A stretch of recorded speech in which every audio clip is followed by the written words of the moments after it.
Alors, page 46, vous la voyez, quand vous sélectionnez avec la flèche noire le bloc qui est là, il se sélectionne, il vient du gabarit, il est déjà déverrouillé, vous n'avez pas dû faire CTRL majuscule clic dessus, ou commande majuscule clic sur le Mac.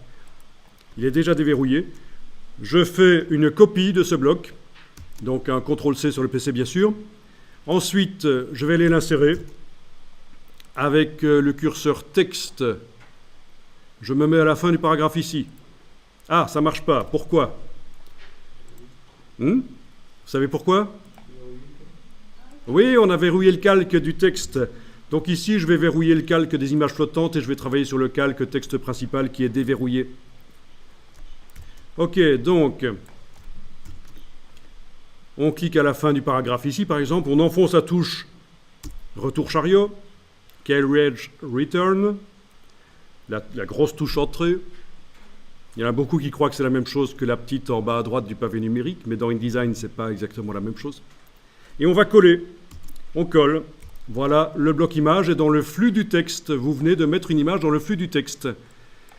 Le style de paragraphe qui doit être utilisé par ce paragraphe qui sert de support à l'image, c'est image dans le flux. Donc vous pouvez l'appliquer. Vous avez la palette des styles paragraphes. Vous avez le curseur qui clignote là sur la droite. Vous appliquez image dans le flux. Comme ça vous fait des espaces avant et après qui sont corrects. Et alors, la dernière chose que vous faites maintenant, c'est simplement sélectionner l'image avec la flèche noire et vous allez importer l'image de votre voiture. Donc, elle va être à deux endroits du document, je sais. La version PSD, File Place, fichier importé. Vous l'importez dans ce bloc. Le bloc est prévu pour que les images se redimensionnent. Vu que l'image n'a pas la même proportion que le bloc, bien sûr, quand je clique sur le réticule central, je vois qu'elle déborde sur la gauche et la droite dans mon cas, mais peut-être que chez vous, c'est par le haut et le bas. Il faut la replacer en enfonçant la touche majuscule, il faut la bouger, de manière à ce que la partie la plus intéressante de l'image soit visible, bien sûr. Dans ce cas-ci, je n'ai pas le choix. Enfin, si, je pourrais faire l'image moins haute. Elle serait minuscule, alors. Donc, ce que je vais faire, c'est simplement que je vais montrer le devant de la voiture, comme ça, voilà, à cet endroit-là. Je pourrais même montrer un détail. Je suis en train de parler des pneus de la voiture, je vais faire un zoom sur les pneus, donc outil de redimensionnement.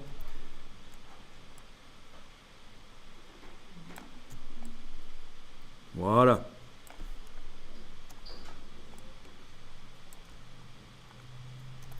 Ok, super, il ne veut pas bouger. J'arrive pas à le mettre un peu plus vers la droite. Donc, c'est plutôt ennuyeux. On devrait pouvoir. Oui, non, c'était juste un bug. Voilà, bon, ça c'est bien.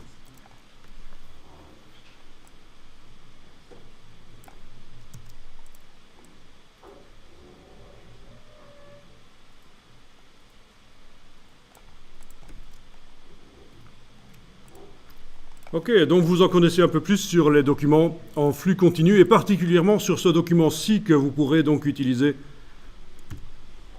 en tant que point de départ éventuellement.